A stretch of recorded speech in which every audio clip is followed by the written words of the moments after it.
दोस्तों, संघर्ष की ऐसी कहानी में आज आपको सुनाने जा रहा हूं जिससे सुनकर आपकी आंखों में से निकल रहे आंसू को रोक नहीं पाओगे, रोंगटे खड़े हो जाएंगे और शिकायत करना आज से बंद कर देंगे। दोस्तों, ये संघर्षमय कहानी है एक गरीब परिवार में पैदा हुई एक लड़की सिंधुताई की, जिसे बचपन से ही एक लड़की होने के कारण अपनी माँ से प्यार ना मिला और पिताजी जो प्यार करते थे वो बचपन में ही चल बसे। सिंधुताई जब 9 साल की थी तब उनसे तकरीबन 20 साल बड़े हरि के साथ उनका बाल विवाह हो गया। उनके जीवन पर कहर तब पड़ा जब वो 20 साल की थी और कुछ कारण से सिंधुताई ने अपने गांव के मुखिया की शिकायत जिलाधिकारी को कर दी। उस मुखिया ने बदला लेने के लिए सिंधुताई के पति हरि को बहकाया कि तुम्हारी पत्नी के पेट में पल रहा बच्चा तुम्हारा नहीं है। और बड़ी संकुचित सोच वाला सिंधुताई का पति ये बात को मान बैठा और सिंधुताई को मार पीट कर घर से घसीट कर गाय भैंस के तबेले में ले गया और सारी गाय भैंस को खुला छोड़ दिया और मरने की कगार पर छोड़ दिया। कहते हैं ना, जिसका कोई नहीं होता उसका भगवान होता है। वहां पर सारी गाय भैंसें सिंधुताई के आसपास खड़ी हो गई और सिंधुताई को मारने लगी, लेकिन उसी में से एक गाय सिंधुताई के आगे आकर खड़ी हो गई और सारी गाय भैंस को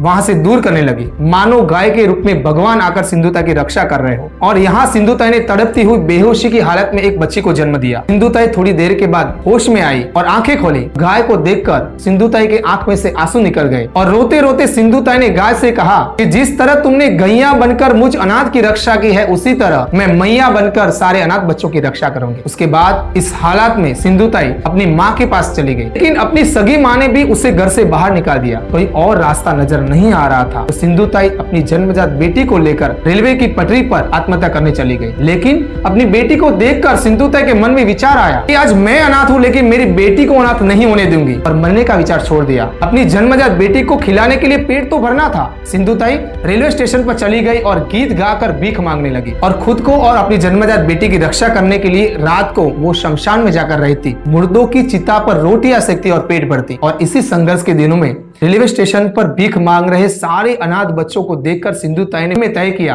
कि मैं इन सारे अनाथ बच्चों का सहारा बनूंगी और इन सारे अनाथ बच्चों की मां बनूंगी। और जिस वक्त सिंधुताई के खुद के पास खाने पीने की चिंता करने वाला कोई नहीं था, उस वक्त दूसरे अनाथ बच्चों का सहारा बनना सही में ये महानता की निशानी है। अपना सारा जीवन अनाथ बच्चों को समर्पित करने वाली सिंधुताई आज 1400 से ज्यादा बच्चों की माँ है, 207 से ज्यादा उनके दामाद है और 36 से ज्यादा उनकी बहू है और 1000 से ज्यादा उनके पोते पोतिया है। उनको माँ कहने वाले आज कई बच्चे बड़े अच्छे वकील, डॉक्टर, बिजनेसमैन और उन्हीं में से कई बच्चे आज उन्हीं की तरह अनाथ आश्रम चलाते हैं। सारे अनाथ बच्चों में भेदभाव ना हो, उनके कारण सिंधुताई ने अपनी बेटी को दगड़ू सेठ हलवाई पुणे महाराष्ट्र सेवा ट्रस्ट में गोद दे दिया था और वो बच्ची भी आज बड़ी अच्छी वकील बन चुकी है और अपनी माँ सिंधुताई की तरह वो एक अनाथ आश्रम भी चलाती है। सिंधुताई को आज 500 से ज्यादा राष्ट्रीय और अंतर्राष्ट्रीय पुरस्कार मिल चुके हैं और कई बार राष्ट्रपति सम्मान से भी नवाजा गया है। सिंधुताई का दिल इतना बड़ा विशाल है कि जब उनका पति 80 साल का हुआ और उनके पास माफी मांगने आया, तब सिंधुताई ने उन्हें माफ कर दिया और कहा